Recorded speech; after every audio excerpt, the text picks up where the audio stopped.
Oi gente, tudo bem? Hoje eu vim conversar com vocês uma das perguntas mais frequentes por pacientes que iniciam o tratamento comigo e pacientes já antigos. Por que a prótese inferior é tão ruim de fixar, de ficar no lugar? Então, eu já começo dizendo que a gente tem uma coisa ali diferente da prótese superior que já dificulta um pouco a estabilização da prótese inferior, que é a língua.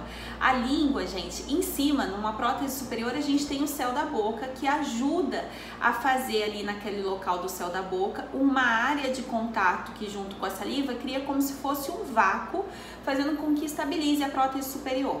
Já na prótese inferior, eu não tenho esse local que vai criar essa estabilização e ainda por cima tenho a língua que está o tempo todo empurrando a prótese inferior, fazendo com que ela se movimente. E a língua é um músculo muito forte, então ela consegue fazer esse movimento. Outra coisa que a gente tem que observar é o rebordo do paciente. Quando o paciente passa por uma avaliação com prótese para prótese com a gente avalia a quantidade de rebordo alveolar. O que é rebordo alveolar? É aquela altura, quantidade de osso que eu tenho onde eu tirei o dente. Se esse rebordo alveolar ele é muito baixo, muito pequeno, isso vai dificultar a estabilização da prótese, né? Como também a gengiva em excesso. A gengiva em excesso, gente, alguns pacientes depois da extração de vários dentes, eles ficam com uma gengiva grossa e espessa. Isso, eu tenho uma quantidade de osso boa, porém a gengiva é espessa. A gengiva sendo espessa, aos movimentos de fonação e de deglutição, ela desestabiliza a prótese, fazendo com que ela movimente. Então, nesse caso, eu encaminho o paciente para uma cirurgia de gengiva, em que eu tiro esse excesso de gengiva para conseguir uma maior estabilização da prótese. Temos também a oclusão, próteses muito antigas, próteses que o paciente usou há muito tempo, elas acabam sofrendo de desoclusão porque os dentes de cima, eles não cobrem os dentes de baixo. E como a gente não está ocluindo direito, o que acontece é a desestabilização dessa prótese inferior.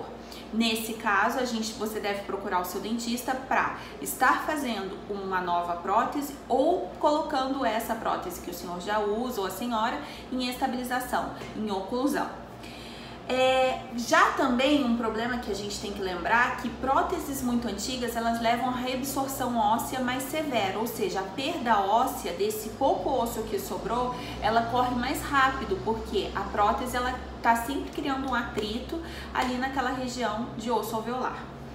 Nesse caso, a gente troca a prótese aqui, cada paciente tem um prazo de troca quando o paciente apresenta pouca quantidade de osso, eu vou ter uma troca, um período de troca da prótese às vezes menor do que um paciente que apresenta uma quantidade de osso alveolar suficiente para adaptação e estabilização da prótese.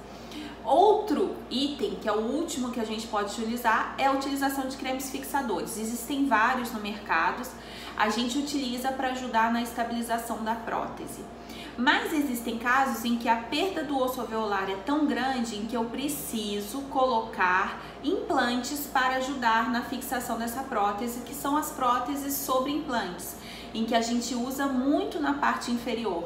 Às vezes até por perda do osso alveolar, a gente opta para o paciente, quando ele só pode fazer um tipo de implante, a gente opta embaixo pelo protocolo, pela prótese sobre implante e em cima pela prótese móvel, às vezes, porque ele apresenta ali o céu da boca, como eu já expliquei.